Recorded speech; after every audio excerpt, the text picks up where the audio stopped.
Kadama TV olwaleero tugenda kwogera oba tugenda baleetera omuwala ono agamba obuzibu butandika bufunira mu Uganda bwe bali ku training. Mukimanyi nti bw'oba ogenda okujja ebweru omuntu musooka ne baba traininga ne muddukamu ne babagenda ne mugenda ku medical. So mu ku traininga wano yali ayigenda okuyingira geeti n'agwa wansi omutwe n'agukuba ku chorus oba n'agukuba wansi. Bw'akuba omutwe guno wansi awe waatandikira obuzibu. Agamba kampani teyamuyamba, banne abali ku kampu bagezaako omuyamba naye lwakuba baali bamaze olwedde kampani okubeera ng'emaze okusasulibwa ne bamufoosinga oba ne bamugamba agende akole. Naye jjukira nti okuva e Uganda obulamu bw'omuwala ono bwali olwedde bumaze okubeera mu katyabaga. Eggulu twabagambyeko empiso ezimu ze bakuba n'ekusannyalaza n'obeera nga tokyawulira pain. Omuwala ono naye alowooza nti empiso y'emu gye baamukuba n'abeera nga takyawulira buzibu. Ky'obola nti yasobola okujja e Buwarabu n'atandika okukola nga tawulira bulumi. Naye kaakati ali mu buzibu, tannafuna buyambi, ne kampani agezezaako okubeera nga agigamba emuwa obuyambi, naye kampani nayo tennakola ki? Tennaba kukkiriza muwa buyambi. So alaajana gavumenti eteveeyo ebeere nga emuyamba n'okubeera nga emukkiriza okubeera y'omu kubasooka okubeera nga akomawo e Uganda olw'embeera y'embi gy'alimu. Omuwala ono bamuyita Ruth, ngenda muwa Ruth yennyini akunnyonnyole kyatandika kitya, kyali kitya, beera emboozi eno beeramu ne ky'oyiga. Yes. Hello Ruth, oli Kadama TV? Yes Ruth? Hello? Kadama TV. Amanya gange bampita Ruth, ndi Saudi Arabia. Ninamu obuzibu, nafuna accident nga ndi ku accommodation.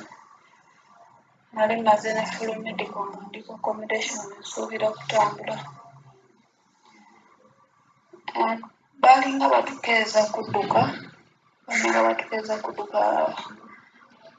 twafuluma Apollo ne tugenda ne tudduka. Okukomawo okusala kudda munda mu geeti piki n'entomera. Banzigyawo nga sitegeera, kuba naddamu okutegeera nga ndi mu ddwaliro ndi mu macupa. Ne bankyusa ne banzigya ku kiriniki ne bantwala ku ddwaliro awo baliyita Link. Ne banzijanjabako, dokita n'asikaaninga ekibegaabega kuba mwe mwali ebbwa. Ekibegaabega dokita n'abagamba tekikoseddwa. Kaakati dokita n'agamba omutwe nga gunnuma kuba nagukuba nnyo ku kolansi, omutwe nga gunnuma. Dokita n'atugamba bawadde ennaku 3 omutwe oba nga gukyamuluma ojja mukomyawo. Ezo ennaku zaggwako ng'omutwe gunnuma. Twaddayo, dokita n'agamba bagende bankebere omutwe. Yatuwandikira eddwaliro eriri Nakasero naye nga kampuni yange yagaana okunzijanjaba. Negamba nti accident nagifuna ku mikono gya training center eba erina okunzijanjaba. Training center negezaako okugamba nti kale tukwataganire wamu tujanjabe omwana. Kampuni yange yagaana. Era okutuusa secretary yampita n'agamba Ruth, obulamu bubwo. Kubira famire efune ssente ogende mu ddwaliro. Nakubira famire yange nenfunirako ka ssente naye era tezambala kuba okukebera omutwe baali batusiba $28. Nfunyeeko $20. Abaana ne basonda training center $20,013. Kati ekyo wendi naye kampuni yagaana okunzijanjaba. Tukyeyongerayo n'emboozi ya Ruth ng'akunnyonnyola obuzibu bwe bwatandika kutandika kuva Uganda ng'adduka mu training gye mudduka buli ku makya. Kadama ze bali baddusa buli ku makya omutwe n'agukuba ku chorus. katweyongereyo n'emboozi ya Ruth. Dokita yabagamba ayagala 28,000 ku nkebera omutwe. Famire yange yanoonyako ne bafuna 20,000. Abaana ne bansondera nkiwa kati abaana bali Kadamativu bakolerako training ku mobile labor. Abaana ne bansonderayoko kasente ne ngenda mu ddwaliro. Naye sente zaali tezimala, tebasobola kunkebera omutwe. Bankuba bukubi empiso ne bampa makerenda naye nga makerenda ge bampa gali ga bbeeyi nga buli mpeke ya 4,500. Bw'atyo dokita n'ankuba empiso. Kati akaseera kano ndi mulwadde, kifuba kinnuma, omutwe gunnuma, nguyiwako buyimazi. Omutwe gunnuma ate weewa gusituse, omusuwa guzimba eno emabega ku nkoto eno, guzimbira ddala. Esikira ddala okuva mu liiso paka eno emabega. Nakubidde famire yange ne bagezaako okwogera n'omusawo eyankolako. Dokita yabagamba nti oyo omwana alina okuddamu okufuna empiso ekkakkanya omusuwa ogwo. Bannange, ngezezaako okwogera n'ofiisi yange ne mbagamba ndi mulwadde, bagaanye. Bagamba ngaanye okukola omutali nsonga. Leero bakugamba nti kati kaakati oli ku lisiti yabagenda. Kati brother wange yakubira avunaanyizibwa ku kampuni eyo n'ayogera naye n'amugamba nze okuva wano nina okusasula ssente. Sirina ssente, ndi mulwadde, omutwe gunnuma, ekifuba ky'omunda kinnuma. Sijja kugamba nti famire gye ndimu ssaawa eno mbi. Nabo bagezezaako. Omukazi atuuse n'okunzijanjaba n'aleeta omunnyo n'agituusa mu kifuba eno, ennumiro eno mabega ku mugongo, n'ateekayo omunnyo, n'ateekako eccupa n'agibikako, n'abanga alumika. Kubanga agezezaako kuba musawo, ampadde eddagala, ampadde tyubu, buli lunaku akyusa buli kika kya tyubu. Oluusi bantwala ne ku mashini n'enkola masaagi. Ekifuba kikyagaanyo, kifuba kinnuma. Ebiseera ebimu awo awannuma ennyo bawanyina okuzimba. Naye kati ssaawa eno kampuni yange egaanye, egamba ngende mu maaso n'okukola. Mukama wange mbwe yabagamba yantwala mu ddwaliro nga tisiri mulwadde, ngaanye okukola. Ngezaako okubagamba ndi mulwadde, bagaanye kiwuliriza. Baatuuse n'okumbuuza sooka otubuulire nti accident wagifuna otya? Kyokka ate nafuna accident nga ndi mu mikono gyabwe, buli kimu bakimanyi. Bambuuziza nti kati wagenda okutambula nga tomanyi olina okufuna empiso.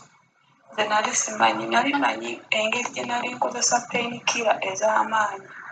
Nali mpulira nga mponye. Nali mpulira nga mponye nga siina wannuma. Lw'ensonga lwaki nakkiriza ne nkola ki? Ne nzija ku kyeyo. Kati mwaka gumu era omwezi gwennyini gwe nafunirako accident guno gwe ndikukaabirako. Lino ebbanga lyonna mbadde nkolera ku makerenda, naye kati kisusse, sikyasobola kukola. Omukazi tayagala kulaba nga weebase. Ye waakiri agenda n'aleeta amakerenda n'akugamba mira. Waakiri akugamba weebake wano okukole masaagi n'alinnyaalinya ekifuba ekyo. Ye ayagala kulaba nga nkola. Yabagamba siri mulwadde, kampuni yange ekkiriza nti siri mulwadde, nti saagala kukola. Naye bannange Bakadaama TV, nfa obulumi, ekifuba kinnuma, nsula nkaaba, omutwe gunnuma, nguyiwako buyimazi. Simanyi sigenda kuddako mu bulamu bwange. Kuba dokita yaŋŋamba kasembanga nti stressinga, siina birowoozo, omutwe tegujja kunsumbuwa.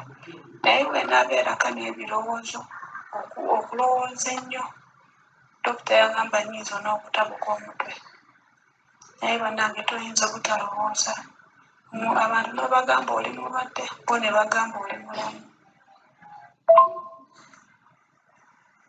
nagezaako waliwo abaana bagamba abampandisizza ku baana amafina bagenda okukola ki okutwala okubasasulira tiketi ne bagamba kampuni ekkirize nte ne ofiisi omukyala boosi wange akkiriza nte bagenda kunsasulira tiketi kampuni yagaanye n'omukyala yagaanye bagamba neekoza siri mulwadde genda kubaweereza amaloboozi ga bananyini kampuni abatutwala ku ssaawa eno ndi Saudi Arabia mu nyumba gye ndi mu ssaawa eno mazemu emyezi 6 guno mwezi gwa 7 naye muganda wange mbadde nkolera ku Makerenda ng'ekifuba kinnuma naye kati ntuuse bweŋŋamba nti bannange nnemereddwa kifuba kinsuseeko omutwe gunnuma naye ngezezaako okwogera ne kampuni ne mbagamba bannange mukimanye nti nafuna obuzibu kusinziira Makerenda ge nali mmira wali saasobola kuwulirirawo obulumi amangu era nanze nagenda okujja eno mbalira n'ebiwundu naye nga siwulira nnyo obulumi peyinikira bwe nali nkozesa nga w'amaanyi kubanga empeke emu nga ya 450 empeke dokita ze yampandiikira naye essaawa eno ndi Saudi ngezezaako okwogera ne kampuni banzikirize nzireyo e Uganda brother wange agezaako okwogera ne ofiisi sezo bu audio bwe naforwardinzaawo brother wange agezaako okwogera n'omusajja atuvunaanyizibwako bwatyo bwe yamuzeemu ngezezaako okubagamba kale mundimootinge muntwale ku deportation center mbe nga mbeeraawo nga nsikola ninde benzirayo e Uganda ofiisi egaanye brother wange olunaku lwe yasooka okukubirawo ku ofiisi bwatyo bwe yamuddamu naye kati nze ssebo kyensaba nsobole ne boosi omukyala naye simanyi oba banatuusa ekiseera n'endowooza nako banziruke buddusi ate nga nalowooza abanziruke ate passport boosi yagiina kati nkyali awo omukyala ono bwe yalaba nti eddwaliro ligaanye anzijanjabiza eddwaliro egaanye yatandika okunzijanjabisa ebyo eyo ddagala yali tenaŋŋamba weebake nkusige ku mugongo obwo obulumi bujja kgenda newayitawo olunaku n'asiba ogwo omunnyo mu lugoye awo awa bbulaaka awo yayokyawo n'abikkako eccupa n'anteeka ku kifuba kinnumira eno ku mugongo bino bye yakozesanga okugezaako okunzijanjaba kyokka agamba aba kampuni nti siri mulwadde nganye buganye okukola buli lunaku mmira Amakerenda kasita akulaba nti alaba nti leero weegolola okola otekola ogenda kulaba nga ajja n'Amakerenda naye musawo era nene empisa abaana obwedda gye boogerako nange baaginkubako bangamba nti just okugema nange baaginkubako